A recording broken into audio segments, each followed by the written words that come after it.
Hola de nuevo, jóvenes. Les doy la bienvenida a nuestra cuarta sesión virtual de la asignatura de Anatomía para los grupos 1 y 2, quinto semestre, periodo 2020-2021. Vamos a continuar durante la sesión de hoy con el tema que habíamos empezado en la sesión previa, pero antes de eso, un pequeño, vamos a decir, aviso o infomercial acerca de un problema que varios de ustedes me han estado comentando que están teniendo. Varios de ustedes, bastantes, me han dicho que tienen problemas para subir sus tareas en la plataforma del Google Classroom. ¿Okay? Entonces, vamos a hacer algunas cosas para ayudarlos a solucionarlo. Lo primero que tienen que entender es que cuando subes una plataforma al Google Classroom a través de tu cuenta de Google, lo primero que hace el Google es subir ese archivo a tu Drive, a tu nube de Google Drive, y después adjunta ese archivo en la tarea que estás intentando entregar. Ahora, como es un proceso doble, esto a veces ocasiona que ocurran errores. Entonces, lo primero que necesito que hagan para asegurarse de que pueden subir y logran subir sus tareas es que revisen manualmente su nube de Google. ¿Okay? El almacenamiento que tienen en la nube de Google Drive no es infinito. Generalmente está limitado a 15 gigabytes. Entonces, por favor, a través de su cuenta de Google, verifiquen que aún tienen espacio en su plataforma de la nube de Google Drive. ¿Okay? Entren, vean, revisen cuánto espacio les queda y si ya está lleno, pues eliminen algunas de las cosas que tienen ahí. Por ejemplo, las tareas anteriores, las tareas del bloque pasado o incluso del semestre pasado, para que puedan empezar a subir otra vez sus archivos. Si ya revisaste y resulta que todavía tienes espacio, entonces hay otras cosas que podemos hacer. Una forma fácil, de hecho el propio Google te recomienda que hagas esto, una forma de que puedas subir tus tareas sin problema, si todavía tienes el espacio, es que en lugar de intentar subir tu tarea, tu archivo, directamente al Google Drive, directamente al Google Classroom, mejor lo subas primero tú manualmente a tu Google Drive y luego lo adjuntes a el Google Classroom. Eso generalmente soluciona los problemas de intentar subir las tareas, en el 90% de los casos. ¿Ok? Entonces, intenten esas dos cosas primero y si no funciona, es posible que el problema se deba a los problemas climáticos que hemos estado teniendo últimamente. ¿Okay? Con todo este show de los huracanes y el mal clima y el mal tiempo que está haciendo, a veces los servicios de internet que son Wi-Fi o wireless suelen tener interrupciones. Estamos hablando, por ejemplo, de los datos de su teléfono o del Wi-Fi que utilizan en su casa. Ahora, si ese es el caso, pues lo mejor es que esperemos a que se solucione. ¿Por qué?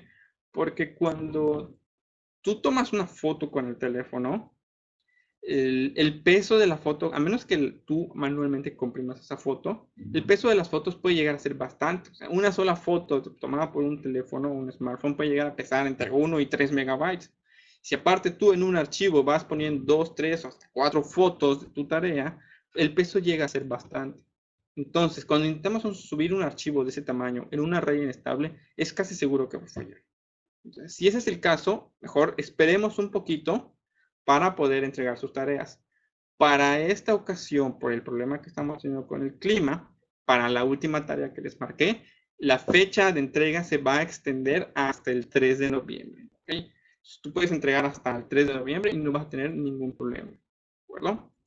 Ahora, si ya pasaste todo esto, ya hiciste todo esto y todavía sí estás teniendo problemas para subir tu tarea al Google Classroom, vamos a intentar una cosa más. ¿Okay?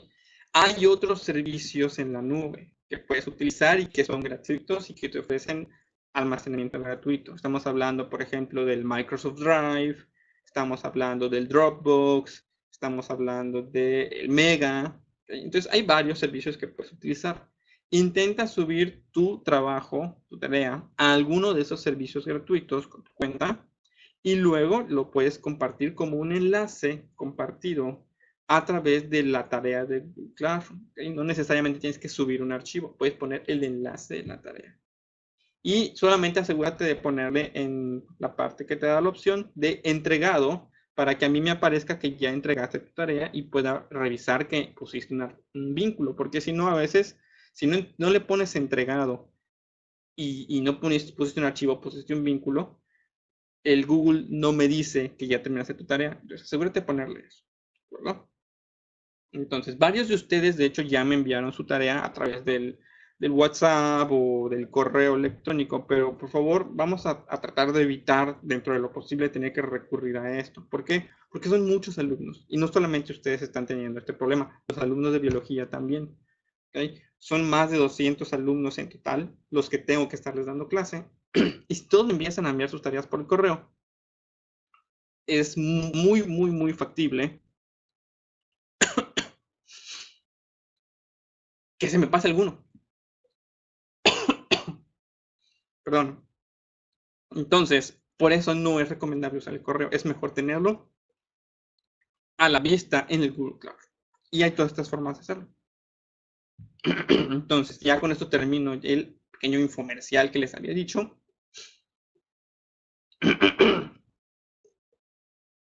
Y podemos continuar con la clase. Déjenme preparo esto. ¿Está? Ahora sí. Vamos a continuar donde lo dejamos. La clase pasada hablamos de la anatomía macroscópica de todo el sistema renal urinario, que no era muy complicado. ¿Okay? La clase de hoy, sí, ya sé que ya se asustaron viendo esta imagen, ¿ok? Vamos a hablar acerca de la estructura macroscópica del riñón y además vamos a hablar del proceso de formación de la orina. Vamos a hablar de esas dos cosas, que son procesos relativamente complejos y por eso los vemos aparte. ¿Okay? Lo primero que tenemos que entender cuando vemos un corte transversal de un riñón humano, un riñón en general, es que tiene dos partes principales. Una parte externa, que es esta que está marcada aquí en color café oscuro, llamada la corteza. Y una parte interna, que es todo esto que vemos en la parte de adentro, que es la médula. ¿De acuerdo? Entonces, estamos hablando de las partes café, que es la corteza, y las partes rosadas, que son la médula. Dentro de la médula tenemos una estructura que es como piezas que se repiten dentro de la estructura del riñón. ¿Okay? Recordemos primero que la célula que conforma la estructura del riñón es la nefrona, ¿de acuerdo? Entonces, las nefronas se organizan en pirámides. ¿Okay? Son estas estructuras de color rosado intenso que se repiten varias veces a lo largo de la estructura de la médula del riñón. Esas son las pirámides. ¿Y qué es una pirámide? Una pirámide no es más que un montón de nefronas que están empaquetadas y que trabajan todas juntas más o menos en sintonía. ¿De acuerdo? ¿Cuál es su trabajo? Producir la orina. Y ahorita vamos a ver después cómo se hace eso. Entonces, están las pirámides. Las pirámides, a su vez, terminan en una punta llamada la papila. Entonces, las pirámides, ¿qué es lo que hacen? Son las nefronas donde se está produciendo la orina. La papila es la parte final de la pirámide y se encarga de recoger toda la orina que se produce en esa pirámide. ¿Okay? A su vez, las pirámides, las papilas, que es una por pirámide, están unidas a esta estructura de color, vamos a decir, beige, que se llama el cáliz menor. ¿Qué es el cáliz menor? Bueno, un cáliz es como un vasito y básicamente eso es lo que es el cáliz menor. Es una estructura con forma de vaso que está, vamos a decir, vacía. No es que esté vacía, es como un conducto. Y ese cáliz menor recoge la orina de la papila. Entonces, la pirámide tiene las nefronas que se encargan de producir la orina. La papila de cada pirámide recoge junta toda la orina de la pirámide y luego se le entrega al cáliz menor. Así como hay una papila por pirámide, también hay un cáliz menor por cada papila. ¿Okay?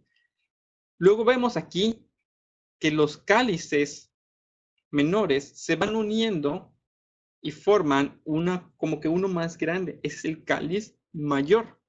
¿Ok? ¿Ok? Varios cálices menores con toda su orina se juntan y forman un cáliz mayor. ¿Y qué es lo que hace el cáliz mayor? Junta la orina de todos los cálices menores que forman su estructura. Y finalmente todos estos cálices mayores desembocan en lo que llamamos la pelvis renal. ¿Sí? La pelvis renal es donde toda la orina producida por ese riñón en particular se junta y se conduce, se transforma en un conducto que va a ser el inicio del uréter. ¿Okay? Si regresamos a la imagen anterior, vemos aquí cómo se observa la estructura del riñón y este es el uréter. Y el uréter es el que se encarga de conducir la orina a la vejiga, ¿de acuerdo? Entonces, esta sería la estructura macroscópica de un riñón. Recordemos, el riñón tiene una parte externa, corteza, una parte interna, la médula. En el riñón existen estructuras de nefronas empaquetadas que se repiten llamadas pirámides. Cada pirámide tiene una papila que recoge la orina de la pirámide y se le entrega a un cáliz menor. El cáliz menor se une con otros cálices menores de otras pirámides y conforman un cáliz mayor donde se junta toda la orina que produjeron y finalmente todo esto se junta en un conducto grande, que solo hay uno por riñón, llamado la pelvis renal.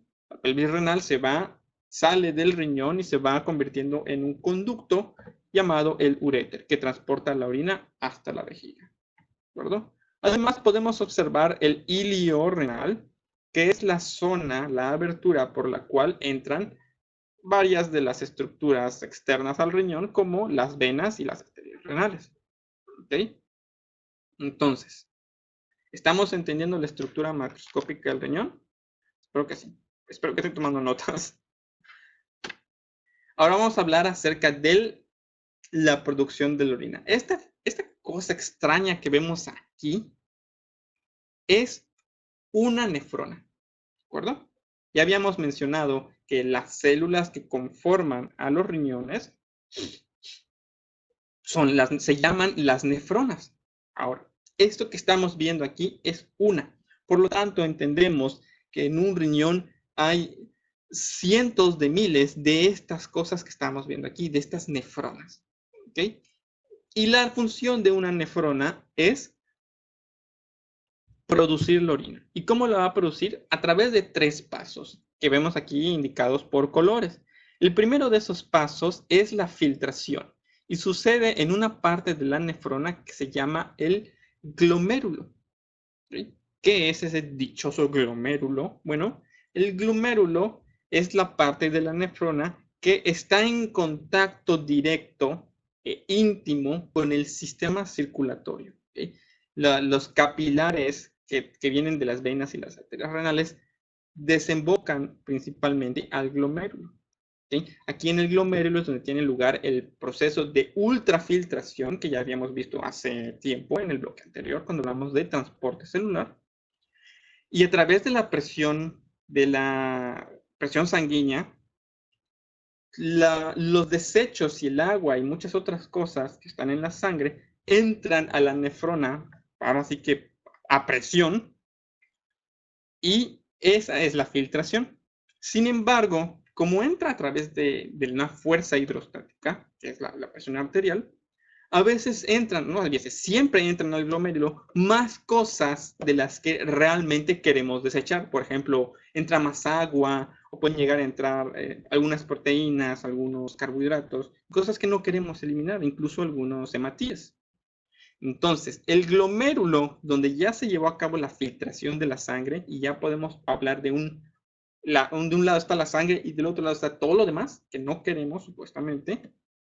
El glomérulo conduce a este primer primordio, inicio de lo que va a ser la orina, a través de los túbulos renales, que es este conducto largo que vemos así como que serpentea. ¿Okay? Los túbulos renales también están en contacto con el sistema circulatorio, pero ahora el camino que siguen las sustancias es hacia el sistema circulatorio. Y aquí es donde tiene lugar el segundo paso de la formación de la orina, que es la reabsorción. ¿Qué es esa dichosa reabsorción? Bueno, ya entró un montón de cosas a ese primer líquido que comienza a parecerse a la orina, pero hay muchas cosas que no queremos deshacernos de ella. Así que aquí se recuperan. ¿Okay? En la reabsorción se reabsorben agua y algunas sales minerales que no queremos deshacernos de ellas. ¿Okay? ¿Qué tanto se va a reabsorber en la nefrona? Depende de una hormona llamada la vasopresina, que también se le llama hormona antidiurética. ¿Okay? Esta hormona regula cuánta agua y cuántas sales minerales vamos a recuperar y se van a regresar al sistema circulatorio y van a seguir su camino por nuestro cuerpo. ¿Okay? Y esta hormona funciona con base a qué tanto necesitamos. ¿Okay? Si estamos bien hidratados, si tenemos suficiente agua en nuestro cuerpo, entonces tal vez no hace falta recuperar tanta de el proceso de reabsorción. Pero si por el contrario estamos deshidratados, entonces es necesario recuperar la máxima cantidad de agua posible y el proceso de reabsorción es más intenso. ¿Okay? La hormona antidiurética se involucra más y es más intenso y eso ocasiona que la orina se vuelva mucho más concentrada.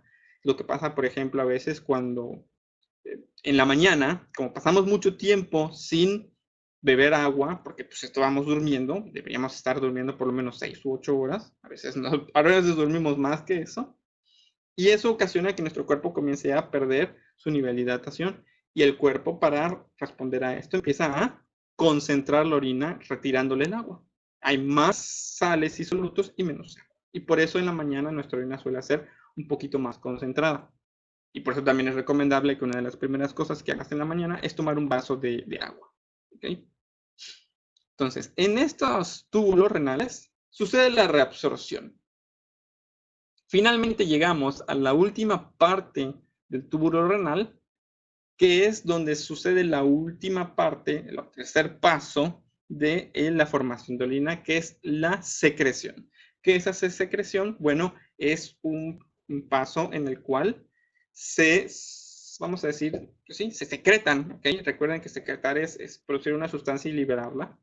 Se secretan sustancias de la sangre adicionales que necesitan ser eliminadas. ¿Okay? Pueden ser algunos lípidos, pueden ser desechos de proteínas. Estas sustancias por ejemplo, la bilis, la bilirrubina, pues, que le da color, se producen y se secretan de la sangre a esta zona para formar ya la mezcla final de orina. ¿Okay? Entonces, recordemos, en el glomérulo tiene lugar la filtración, donde los desechos de la sangre entran en la nefrona. En los túbulos renales tiene lugar la reabsorción, donde el agua y las sales minerales que podrían ser necesarias para nuestro cuerpo se recuperan, se retiran de la orina y se regresan al sistema circulatorio.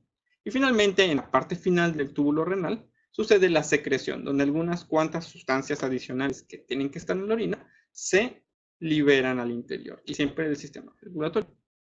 Finalmente, llegamos al túbulo colector, que es la última parte de la nefrona y cuya función pues simplemente es recolectar el producto final de la orina y conducirlo, ¿sí? Llevarlo a su lugar de destino. ¿Y cuál es ese lugar de destino? Si recordamos lo que vimos durante la diapositiva anterior, el lugar de destino es las pirámides y últimamente las papilas de cada pirámide, que a su vez van a recolectar todo esto. ¿Ok? Entonces, este es el proceso de producción de la orina. Por supuesto, una nefrona pues, produce una pequeña cantidad de orina. Cuando hablamos de cientos de miles de nefronas, pues se entiende el volumen que se está produciendo. Esto sucede a gotitas. ¿Okay? Cada nefrona está produciendo gotitas y microgotitas de orina. Entonces, es un proceso bastante complejo cuando hablamos de un riñón entero. Entonces, con esto terminamos ya la parte del sistema renal urinario. ¿Okay? Tranquilos, les voy a marcar una tarea. Vamos a hacer la segunda tarea del bloque 2.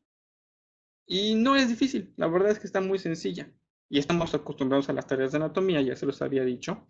La tarea de esta segunda tarea es un dibujo, un esquema a mano del sistema renal urinario, señalando los nombres tanto de la estructura anatómica del sistema renal urinario como de la estructura macroscópica del riñón. Estamos hablando que vamos a señalar los riñones, las pirámides, las papilas, la pelvis renal, vamos a señalar los uréteres, la vejiga, la vena renal, las arterias renales y, por supuesto, la uretra. ¿Ok? Entonces, van a hacer el dibujo a mano, en su hoja, van a señalar con nombres y es todo. Eso van a entregar. En este caso no les voy a pedir que me hagan una representación del proceso de producción de la orina. Solo es el dibujo. ¿De acuerdo? La tarea se va a entregar a más tardar el 3 de noviembre, martes. Y con esto terminamos la sesión de hoy. Nos vemos en la próxima sesión que va a ser... Mira, ustedes tienen suerte. Hasta el próximo miércoles. Miércoles 4 de noviembre sería nuestra siguiente sesión. ¿De acuerdo? Entonces, tenemos una semana para que descansen. Y con esto terminamos. Que tengan un bonito día, tarde, noche. No olviden lo que les dije acerca de cómo entregar las tareas en el Google Classroom. Y si tienen alguna duda, ya saben que me pueden contactar a través del correo o a través de los grupos de WhatsApp. Con esto me despido. Que tengan un bonito día, tarde, noche. Nos vemos la próxima sesión.